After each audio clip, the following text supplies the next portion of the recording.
morning and welcome to The Skinny for Friday, November 14th. I'm Mitch Perry, the senior political reporter for the Florida Phoenix, joined today by my partner in radio, creative loafing editor-in-chief, Ray Roa. Good morning, Ray. Good morning, Mitch. How's it going today? Good, great. Happy pre-Thanksgiving. I guess it'll be our last time talking to listeners before Thanksgiving. And we just figured out we're actually going to do a live show next week. Mm-hmm. So if folks, you're hanging out, you have the day off next week or what have you, we'll have fresh programming for you. We promise not to talk about too many controversial things. No, exactly. It's going to be kind of a holiday light type of show, and I don't even know what that means yet because we're trying to figure it out. But we won't go hard news. I'm telling you that. But we are today, by the way. A couple of really interesting topics I think that you'll find worth your time here in the next hour or so. We're going to talk later in the show, Ray, about the fact that, we've had our military attacking boats in the Caribbean, right, in the last month or two, actually. It's all about fentanyl, supposedly. That's what the president has been saying. And there's no question that fentanyl, of course, is extremely dangerous. But lawmakers and drug experts are saying that Trump administration's efforts to tie Venezuela to the U.S. fentanyl crisis is misleading.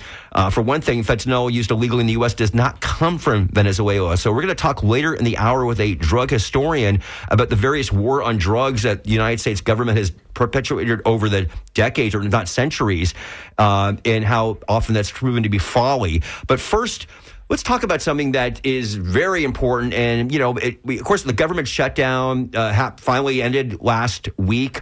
Seems like a lot longer than that, of course. There's been so many other things in the news in the last week and a half. But the reason, of course, for that, the Democrats did decide that they wanted to shut down the government, was to put attention on the fact that these premium subsidies of the Affordable Care Act, which were installed back during COVID in 2021, during the Joe Biden tenure, are expiring on December 31st. And people who are on the ACA are going to be paying a lot more. And that was the whole focus of that.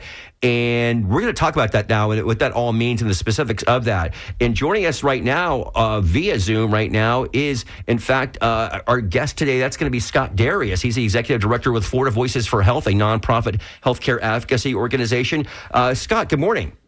Good morning, guys. Thanks for having me. Great to have you here with us, Scott. So let's talk about people who were on the AC, the numbers of people. This has been things that I've seen here, that here in Florida, we have some of the congressional districts that have the most people of any congressional district in the country that's on the ACA. I believe actually in the 14th congressional district where we're at right now, which includes most of Tampa, they could face the people representing this area who are on the ACA could face the region's steepest average premium increase.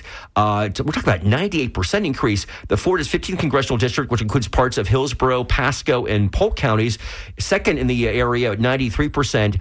So Floridians are going to get really, we'll talk about the numbers in a minute, Scott, but just in terms of how significant it is, how many people, I guess let's start with this. How many people are on the ACA, do you know, roughly in Florida? Currently, 4.7 million Floridians enrolled, and we lead the nation in number of people in the marketplace. Yeah. So as we know, premiums. So let's talk about this. So this happened, right? So because historically, the ACA, just for anybody who isn't aware of this, the Affordable Care Act went into effect January 1, 2014. Folks might remember in the fall of 2013 when there was a government shutdown, actually, around this time. That's when the website was up, healthcare.gov, and there was problems with that, what have you. It's been up since that time, and it's been, look, the thing about subsidies are significant because when in 2014, I actually was on the ACA. I was working for Florida Politics at the time.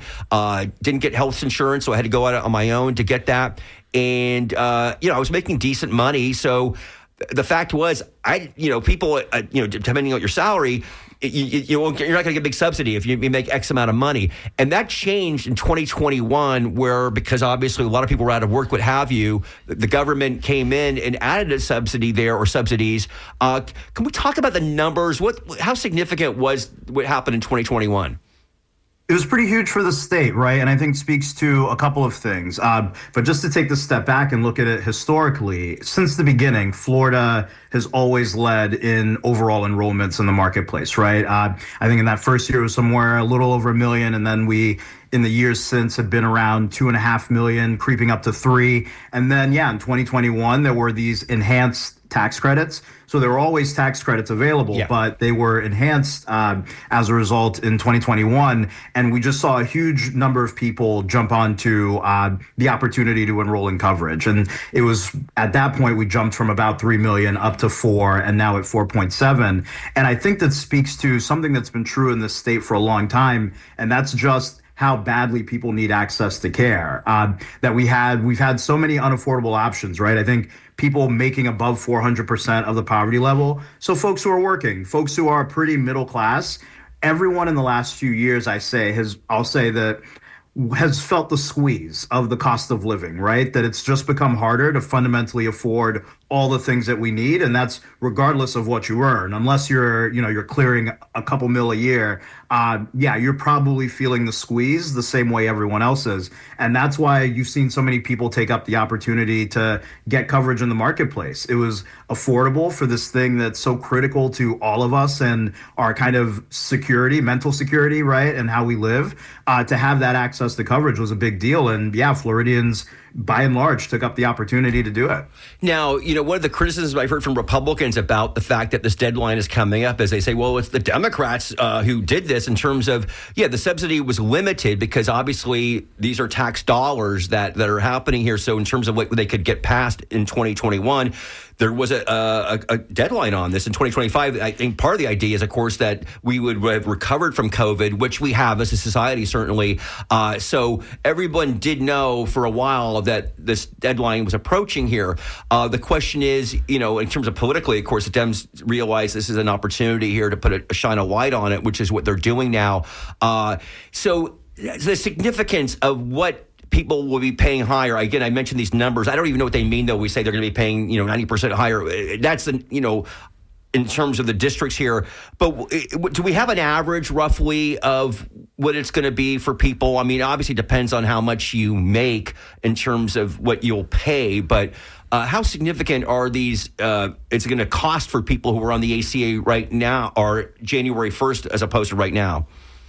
I'll answer the first part of that question first, which is response to the criticism, right? Of this idea that we all knew that the tax credits were going away. And I think that's true, that you create a program or you create an opportunity and you sunset it, you give it a chance to see how it plays out, like what it ultimately means for people. And what we've learned in the last couple of years is that so many people found access to care, but for the ACA in the marketplace, found healthcare really unaffordable and inaccessible. And if not for these tax credits, we would have had even more people uninsured. I think if there were better options on the marketplace or better options out in the world, right, that people would have taken those up, but unfortunately there hasn't been. And in the meantime, what's happened is also this incredible increase in cost of living, especially if you live here in Florida, especially if you're in areas like Tampa or Miami. It's just become harder to afford food and rent and all the other things. And so while we've pushed past COVID, thankfully, for the most part, we still have, I think what we're facing now that we maybe weren't before is just how much everything costs. And healthcare being one of the biggest costs that families and individuals and households face. And so the need is still there. I think the need is still right there in front of us because we haven't addressed kind of all the other things that are happening. In terms of what it'll mean for people's pocketbooks, right? That's, again, a harder thing to pin down when it relies on so many factors, age, income, even geographic location within the state. But there are all sorts of tools available. You can go to healthcare.gov right now, and we're encouraging people to shop early to go see what your options are. And it might, because everyone's going to have to make different decisions. And so we encourage folks to go check that out. But there are also, there's the Kaiser Family Foundation that has a calculator up where you can see, different from healthcare.gov where it'll tell you what you pay right now. The Kaiser calculator will actually give you a sense of what you might have been paying for if we had extended these tax credits. I think by and large, people at the poorer folks at the lower end of the socioeconomic scale, generally there'll be a bit of an uptick for those folks. I think there still are some low cost options, but I think it's people squarely in the middle class who will be hurt the most, who will feel the pinch of this increase. The last thing I'll say is there are two things happening at once, right? You have both this increase in the baseline rate of premiums. So that means everyone, regardless of if you're in the ACA or not, you will feel an incredible increase in the price you're paying for health insurance coverage. Now, part of what the insurers pointed to when they increased these rates was the fact that there's so much instability at the federal level and that they didn't anticipate that these tax credits would be renewed. The fact that we have less people in coverage means that the people likely to stay in it are those who are, unhealthier, or those who know that they need to use medical services. And so everyone ends up paying more because of that.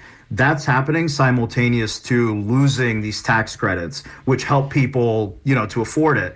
And I'll make the last point, which is tax credits will still be available. There still will be some help, financial support, but the enhanced credits are going away, Right. meaning as the baseline rate jumps up, the biggest we've seen in a year, in a long time, there won't be that extra help to help absorb that jump.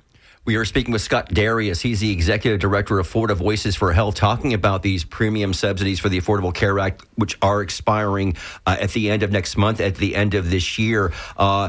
Let's talk a bigger global, view of this, Scott Darius, and that is about healthcare. And this is an argument, a discussion we've had since going back to the creation of the ACA back, 15 years ago. We always seem to it goes back for longer than that, 90s when it was Hillary Care, right? The discussion again, trying to get, if not universal health care, just getting more people on health insurance.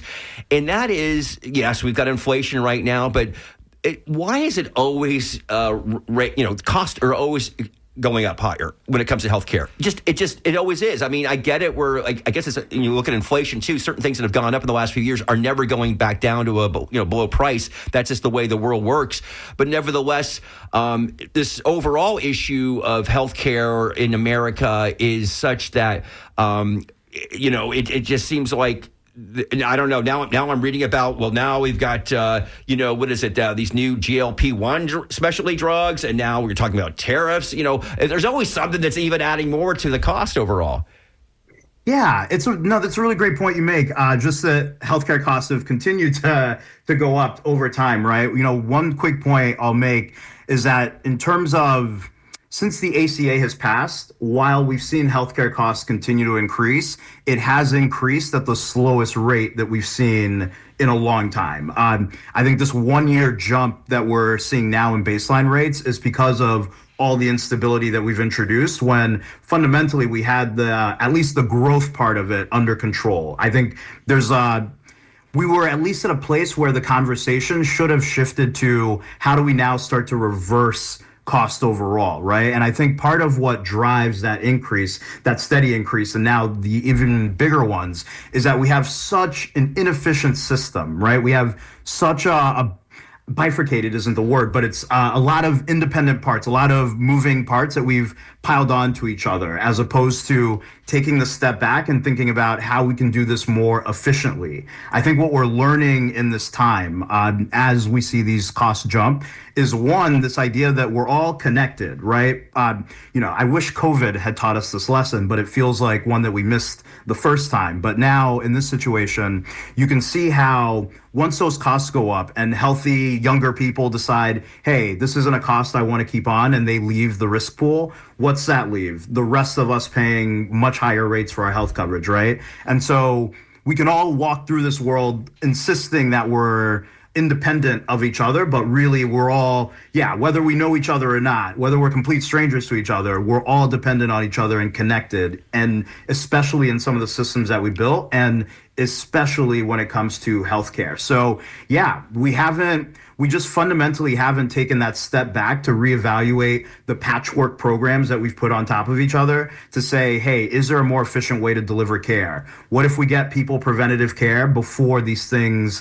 turn into problems? What if we create more points of access so people can actually get the care that they need in a timely way that ultimately costs us less? What if we educate communities about how to stay healthy and how to address certain things before those things become problems. So yeah, we just as a society haven't taken that step yet.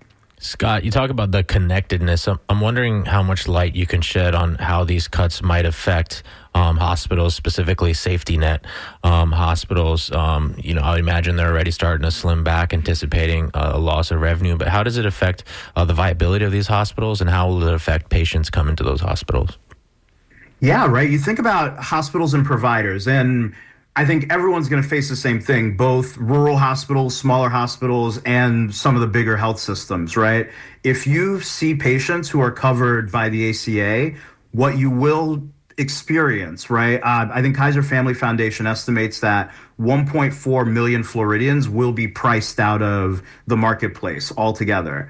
And when you think about what that means for hospitals that are delivering a lot of charity care already, if they lose even a percentage of the reimbursements that they were getting from people enrolled in, ACA plans, then that hurts their bottom line. And that's true for big hospitals where we're already seeing this pattern of consolidation and, closing of labor and delivery centers. There are already efforts to kind of rein in costs that we're seeing impact access for people in communities all over the state.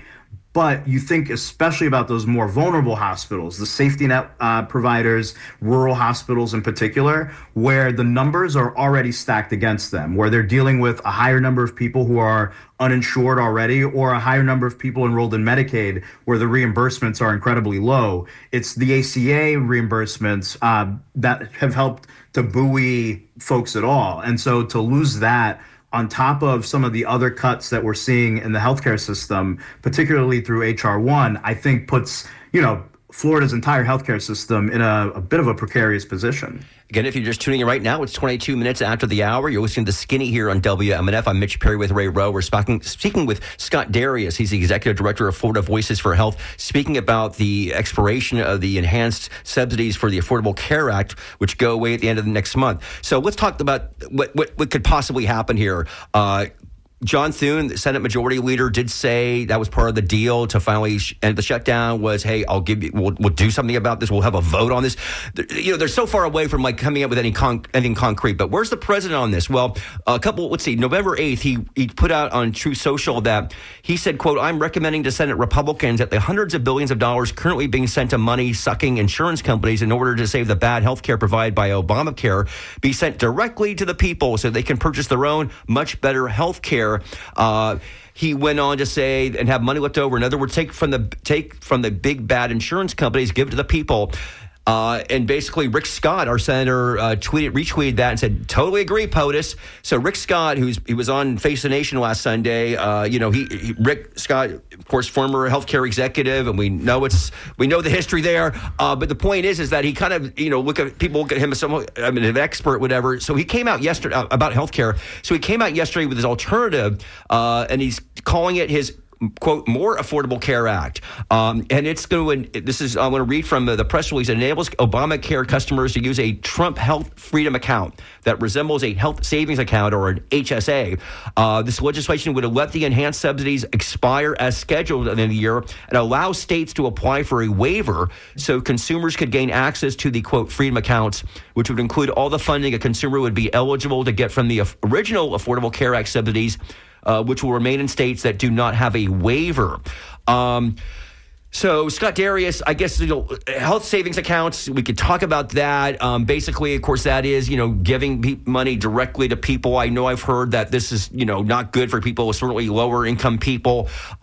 This seems to be a Republican idea. I guess the first question, though, before we talk about HCA accounts is, what's your thoughts about what is going to happen to me? Because it does seem, again, the House of Representatives, as Mike Johnson, Speaker of the House, has not said anything about whether he's going to have a vote on this. And that is, he is a very important player in all this. So it seems to me that, the way Congress works, they're not going to be able to change anything in a month's time. Okay, so it's going to go into next year and we're going to have these big increases and it's going to be a real problem. And then hopefully we'll have Congress talk about it. But it seems like whether... and this is a political question, which I don't know if you want to answer or not, but the fact is that you've got to get 60 votes in the United States Senate. And if the Dems are talking about, they want to just enhance premium, keep the subsidies right now. And the GOP is talking about, no, we want to do HCA and we're going to have our own bill on that. That neither, party's going to come to a mutual agreement that they really need to come together. And maybe that is already happening right now. People are talking, the moderates in both parties, to come to have some plan. I mean, right, it does seem at this point that we're going to go into 2026 with these subsidies going away. I think, I forget who said it, but healthcare is famously hard, right? It's just a difficult thing to solve in a month. We talked about how our system is a bunch of patchwork programs and systems. And yeah, I don't think you're going to resolve the whole thing in a couple of weeks' time. I'll leave the politics to, the people we elected to handle and solve these things. But what I will say is that, in our work as Florida Voices for Health, we really focus on capturing the stories and experiences of people. It'll come as no surprise to your listeners and to yourselves that there exists this huge disconnect between legislators, and that's all of them, right? Like it feels like all of the folks making decisions. There's that disconnect between them and folks on the ground and how they're living day to day. And we try to empower people to share their stories, and not just patients, but providers and everyone else in the system. We try to give them the opportunity to share their stories and their experiences in spaces where it can make a difference. And as we've had this conversation with people around the state, in rural areas, in urban centers, left, right, all the things, what I'll say is, everyone's impacted by it. Like, that's maybe the biggest disappointment in the fight that's happening in Congress now, as there's back and forth from both sides. Fundamentally, everyone needs the help. Democrats, Republicans, independents, everyone is suffering under the weight of the increased cost of living, under the inaffordability of healthcare. And yeah, I think we're all just hoping someone does something about it. This isn't, the expiration of these tax credits isn't something that caught us all by surprise. We knew about it going into this year. We knew it would be a problem. We knew that it would impact the availability of it, would impact how much health insurance costs, right? And yeah, here we are November 21st, and no one took the step to do anything about it until we hit fall. And that's a heartbreaking reality. And so, yeah, we just encourage our leaders to have actual conversations about, things that would work, things that actually go to address the problems that are in front of us. Yeah, Scott, let me ask you, I'm sorry, let me ask you about HSAs, health savings accounts, because that does seem to be, again, Rick Scott brought this up yesterday, and it seems like that's where some Republicans are at. Democrats are not. So, I mean, I'm not saying this is going to happen at all, but can you talk to us about HSAs and how those would work theoretically? Yeah, I mean, we're thrilled that people are at least having the discussion and putting solutions out there. I think HSA accounts are not the right place to start, particularly because they don't go to the heart of the issue, which we talked about to start this conversation, and that's the rising cost of coverage. You can put money in people's pockets, but does it meet the huge increase in premiums and things like that people will experience and are seeing now as they shop for plans? The way HSA plans are structured currently, and so there would have to be a whole reform around the way that they work. You're not allowed to use that money to pay for premiums. It can be spent on different healthcare expenses as you pay for treatment and things like that, but it doesn't fundamentally help you with your premiums, right? And then the question is, are we sending, the same amount? Are we sending them an amount that actually matches the needs that they have? Will it be as much as the tax credits would have been? There's also this procedural question, right? Like, if you send folks cash, how are you capturing what they're spending it on? Again, how is it helping them to pay for premiums? As it stands right now, again, not allowed to do that. Then there's also this risk out in the marketplace, right? I say the marketplace, just out in the world generally, as people are shopping for plans, the question becomes what's available to them. I think a lot of folks, as you use the marketplace, you can be sure that there are protections, that what you're getting is comprehensive coverage that will protect you in catastrophes, especially, but that come with all other sorts of benefits and minimum standards. I think as you give people cash and you send them out into the world, what we've seen here in Florida over the last few years is a proliferation of these short-term junk plans where people think that they have full coverage, where they think that they're covered in the worst case scenarios. And so, month to month, it works okay because you can get a checkup and things like that. But when the worst happens, if you need major surgery or you develop cancer or whatever it is, that's where those short-term plans kind of fall short. And so, yeah, there's just any number of, I think, problems with starting at an HSA conversation, but particularly it doesn't address cost and it doesn't provide the same level of consumer protection. Last question for you, Scott. And again, we're speaking with Scott Darius, who's the executive director of Florida Voices for Health. Your group, your organization was working earlier this year to fight to get a constitutional amendment on the ballot to expand Medicaid, which is, of course, Florida, one of only 10 states that does not have that situation right now, hasn't had it since the ACA went into effect. I know you stopped that for now. I think you're working towards 2028. Is that correct? Yes, sir. Yeah. Yeah. Please go on. I'll just say Florida, I think we're in this moment where if all the things come to fruition, if these tax credits aren't addressed, and if the major cuts to hospital funding that we saw ACA present to the state legislature come through as a result of HR 1, then we're in a really precarious position as a state when it comes to healthcare.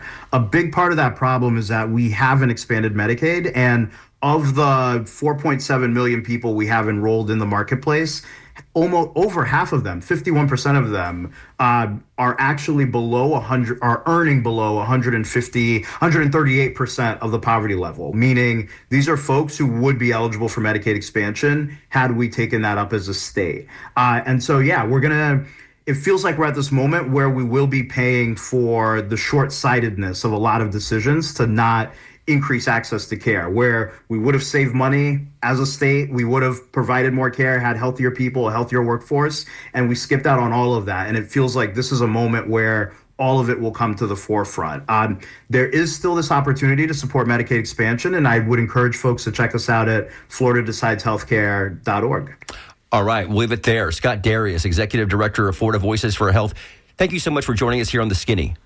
Pleasure to be on. Thank you. Thank you. And Ray, want to say about that, talking to Scott Darius at the end about Medicaid expansion, that this is, I think, I don't want to get into too much with that, but you remember last year in the legislature, we had this bill that basically makes it so much harder to pass for a citizen-led constitutional amendment, which is what this would be here with the group's Florida Voices for Health trying to get on there. And there's been other groups that are trying to get Medicaid expansion on the ballot for years. It's been very tough. It's very tough. You have to have millions, tens of millions of dollars to do it, basically. The two groups that were on last year for both trying to legalize cannabis and also abortion rights, they did have over $100 million.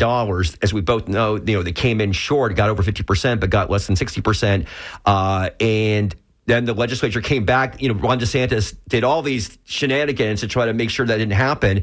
And then the legislator made it much harder for citizens-led groups to get on the ballot. And I think that might have something to do with the fact that this group, is going to wait till 2028 now. So I don't know. It's Yeah, it's crazy to think about, 1.5 million people just saying, hey, I can't afford this anymore, and I'm going to have to, figure out how I'm going to get my health care. It's mind-boggling in a lot of ways. And it'll be just interesting to see how the session plays out, to see if anybody can put something forward that would just simply improve the lives of anyone who just needs a little help. So. Exactly. All right. So we're going to pivot now to talk about the war on drugs in the Caribbean. President Trump has said that the U.S. military is attacking boats in the Caribbean and Eastern Pacific because of the large numbers of fentanyl deaths in the U.S. And he claims that those boats come from Venezuela. The U.S. military has blown up at least 21 boats, killing more than 80 people since the administration's anti-drug campaign began in September. And let's see, earlier this week, we should say that the president said he was going to speak with Venezuelan leader Nicolas Maduro while declining to rule out putting U.S. boots on the ground in the Latin American country. Again, those comments came as the U.S. military buildup off the coast of Venezuela stokes tensions with Trump accusing Maduro of leading a terrorist drug cartel. We're going to talk about this right now with David Herzberg. He's a professor of history and director of the Drugs, Health, and Society program at the State University of New York, University at Buffalo. He's also the author of White Market Drugs, Big Pharma and the Hidden History of Addiction in America, and researches drug commerce, use, and policy in America. David Herzberg, welcome to The Skinny. Thanks for having me. Great to have you here with us. And David Herzberg, you came on my radar last weekend when I read your excellent op-ed in the New York Times, which I definitely want to tell people about right now. David wrote last week, let me bring it up here quickly here to tell people what it was about. The title was, "I Am a Drug Historian. Trump is Wrong About Fentanyl in Almost Every Way." And in that, you wrote about the fact that you wrote, quote, "Stopping the drugs, Mr. Trump wants us to believe, will let the wholesome traditional American culture that he idealizes flourish again. As a historian of drugs, I can tell you that this argument is wrong in almost every way." So make your case about that, Dr. Herzberg. Yeah, okay. Yes, thank you. So the implication is, right, that recent developments, the argument is that open border Democrats, allowed the jobs to leave and the drugs to come in, and that if we reverse that, then we'll go back to the way that America used to be before we had this drug problem. And so one of the basic problems with that from a historian's point of view is it gets the history wrong. America has had a long series of drug problems way back to the American Revolution. Right afterwards is a period that historians in my field call the Alcoholic Republic, a huge explosion of drinking to levels that have actually never been achieved again in this country. And there's been a long series of drug crises, especially once the Industrial Revolution created this massive commercial and consumer economy in the late 19th century. And so, the people's desire to use drugs and the tendency of drug markets to careen out of control into dangerous directions, that's been a very long-term problem. It's not something that was caused by people bringing in fentanyl to the United States in the 21st century. Now, that's not to say that fentanyl isn't a big problem. It's just not exactly the problem that President Trump is claiming it to be.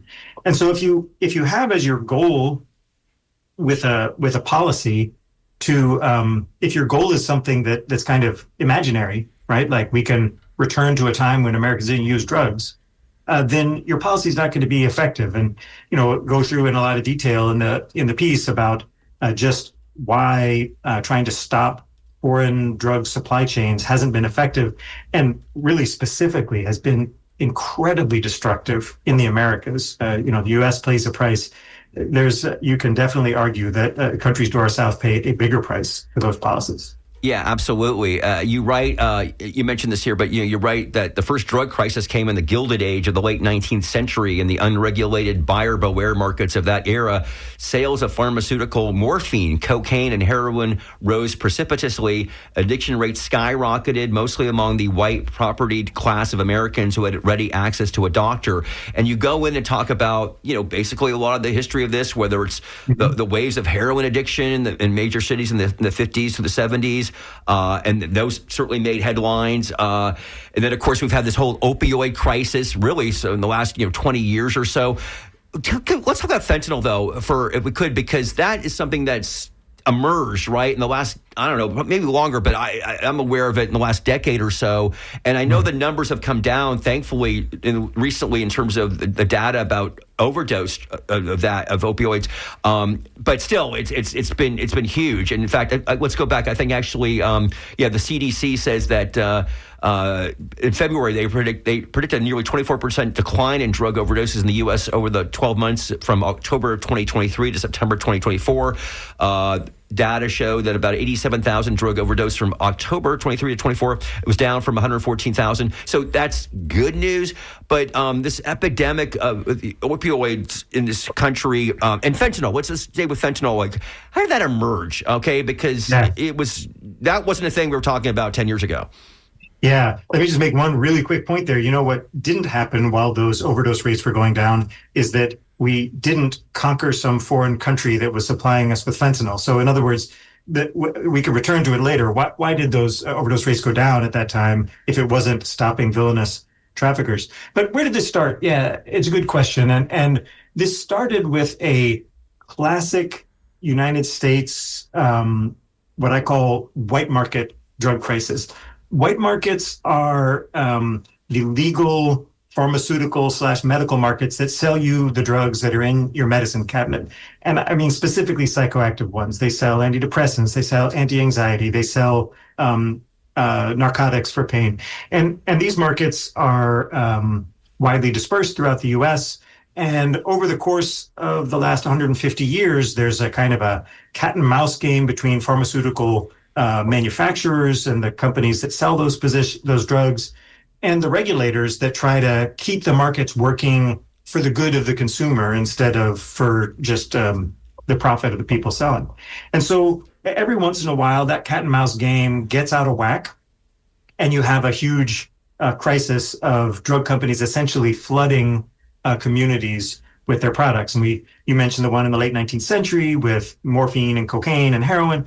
There was another one in the 50s and 60s with drugs like Valium and Miltown and amphetamine. But this one with the opioid crisis started in the 1990s with a change in medical approaches to pain.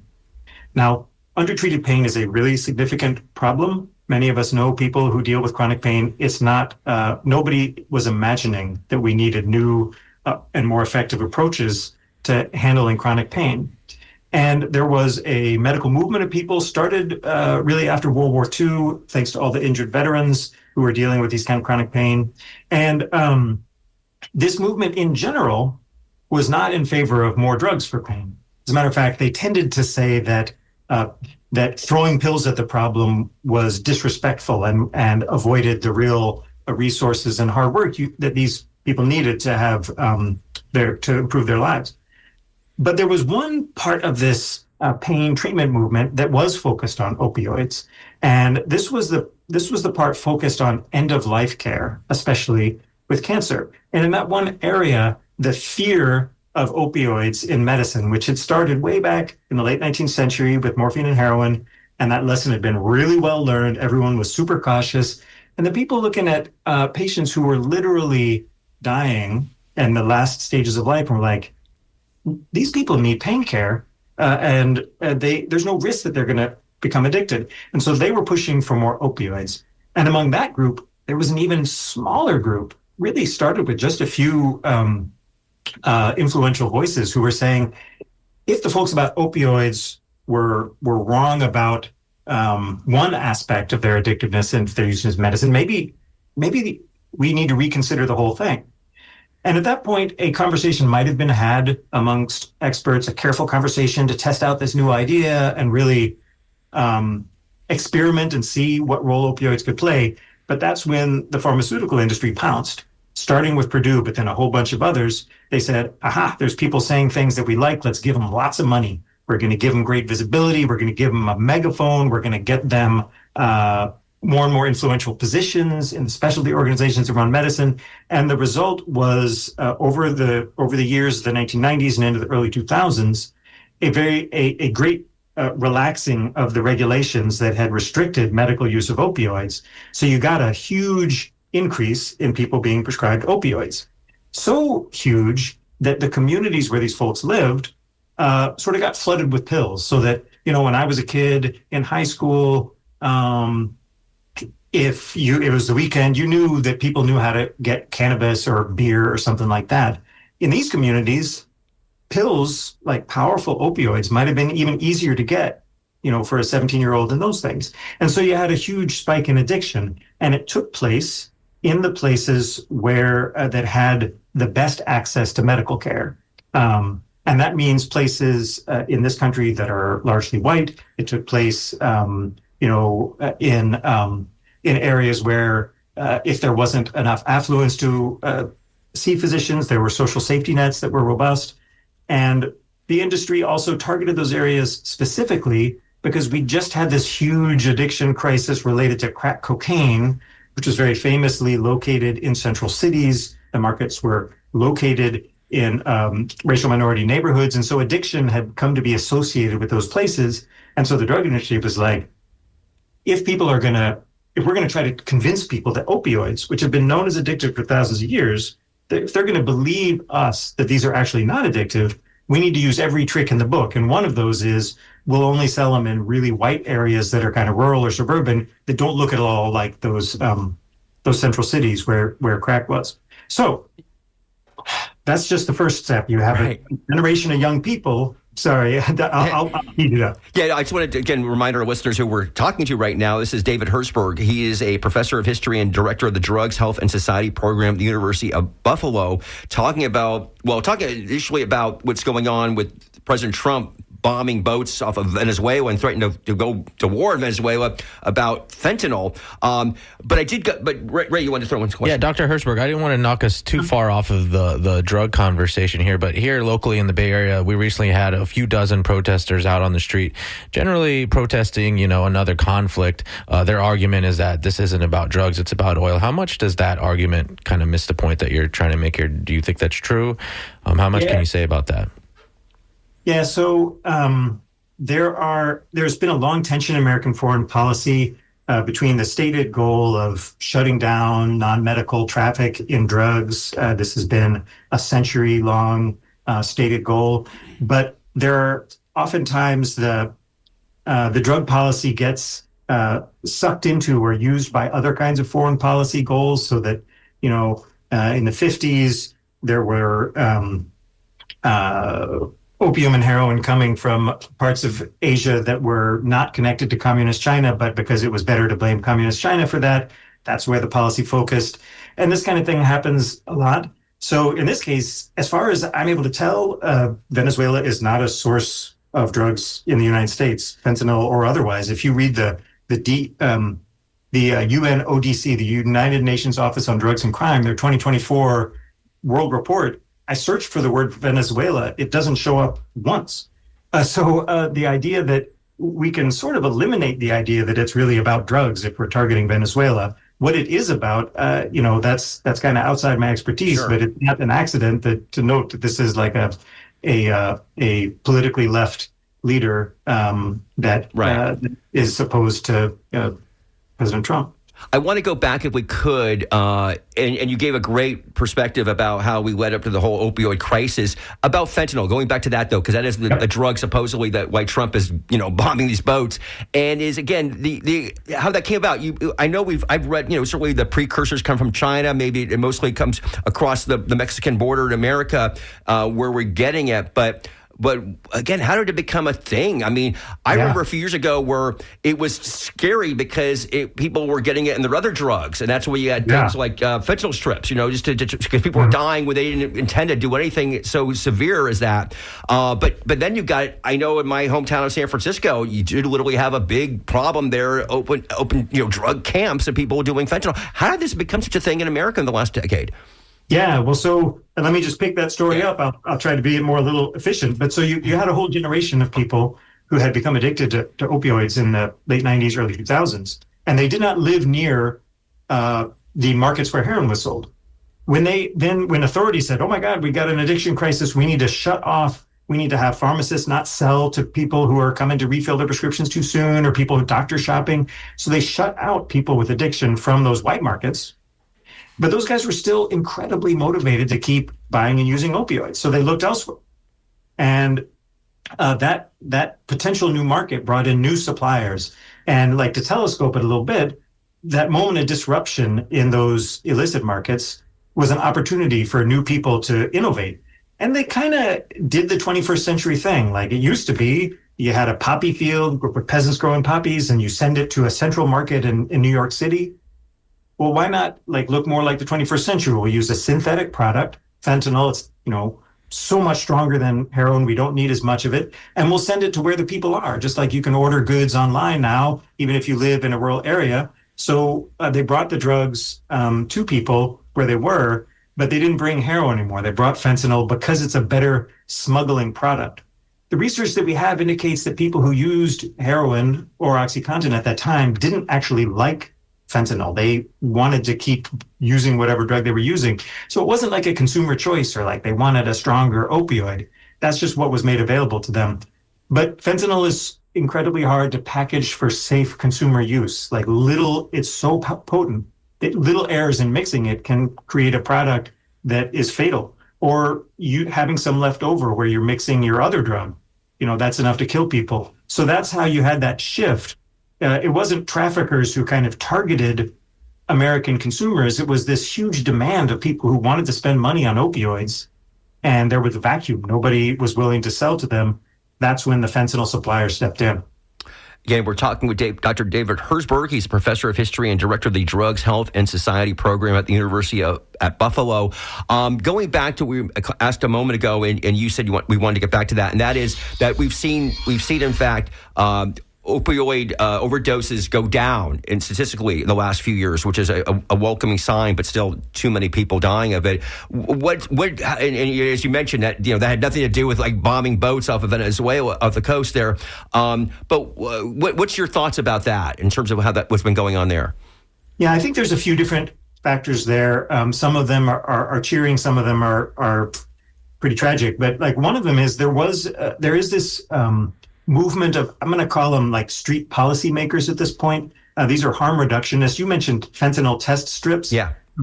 It's kind of crazy. Imagine if when you bought a car, you had to like buy another product to test and see if the brakes worked. That's what we do with drugs. Like for a user to be safe in buying this stuff, they need to get their own test strips. But where did the test strips come from?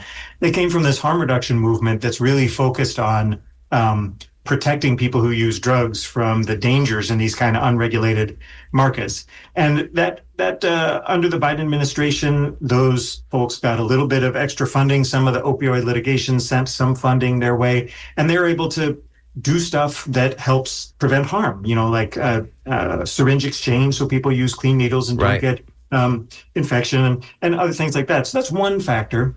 Another factor is that you get generational education. If your uncle passed away because of an opioid overdose, that tarnishes the allure of opioids. And there are a range of drugs that young people can use that may be available to them.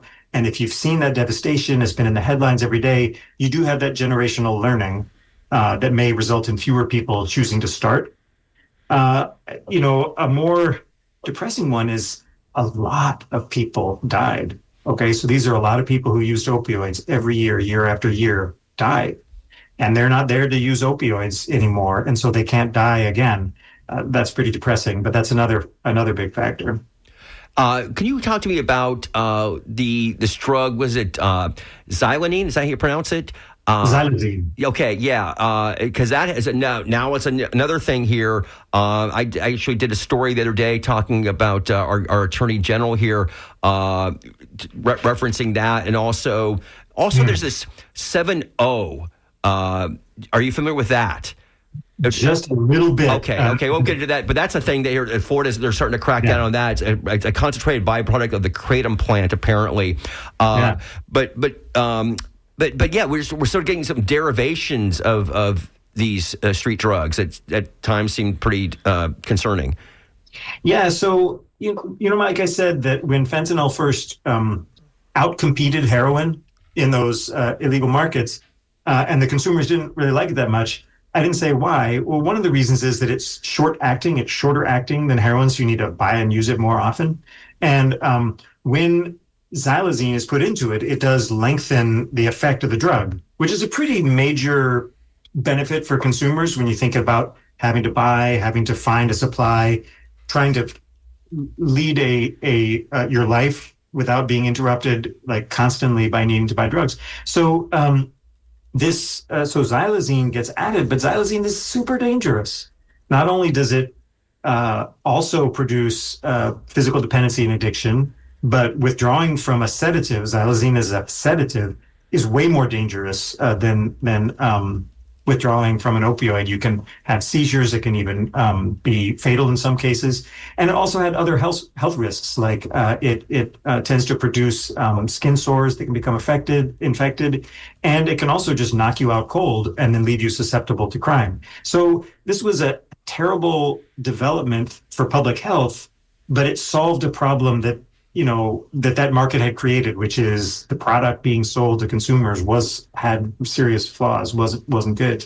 And that's the kind of the problem that you get with these prohibition markets, is that all the usual tools we use to convince people who sell products to like take consumer safety into account, and they're just not available. Like selling accurately labeled fentanyl is just as illegal as selling, fentanyl that you tell someone is cocaine. So, we don't have a lot of tools to prod those to prevent things like this xylazine, quote, innovation that's just like brought a lot of harm.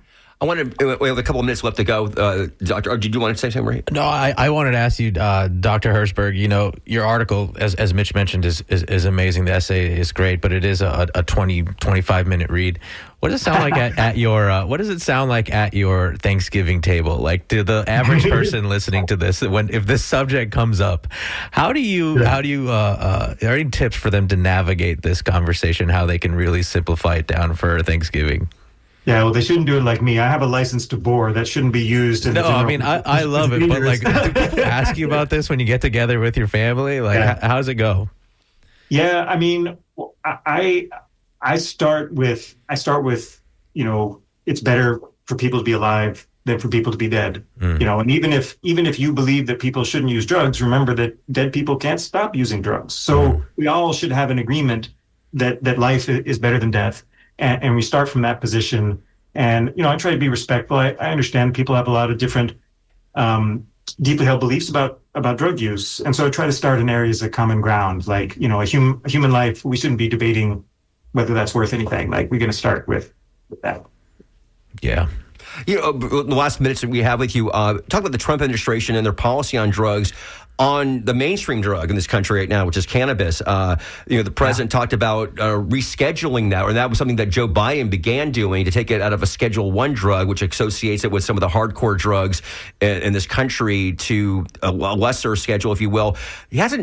It's interesting. He hasn't really done anything on that. I mean, I know he's doing a million other things right now, and that's not a high level, priority for him. And then we had this thing happen in Congress last week, where we saw Congress now going to ban basically hemp-derived THC products. Any thoughts about that? Yeah. So on the first part, I'll just say, from my colleagues in the drug research world, have been banging their heads against that Schedule I designation, because it just makes it hard to research the drug. Right. How are you going to have good policy if you don't know facts about the drug and what people use it for? So, and that seems like a sensible thing. In terms of the hemp ban, like, I try to educate myself a little bit. It seems like a pretty complicated story in Florida. And the one big picture thing I'd say about it is the policy goal should be thinking about what you want people's lives to be like. What drugs do you want them to have access to, in what ways, and how are you going to keep them safe? Right now we have alcohol and tobacco available to everybody and their brother. How do you, in your perfect world, how would you like to imagine cannabis fitting into that? It can't be some fantasy like nobody ever does drugs. I am here to tell you, as a historian, there's never been a time in American history where people didn't use fairly a lot of drugs, actually.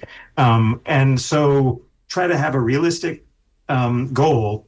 And what you shouldn't have, in addition to not having a fantasy where you just wish nobody ever used drugs, the policy shouldn't be determined by people trying to set it up so they're going to profit from it, right? The goal is the people who we want to live safe lives. We want them to have more well-being.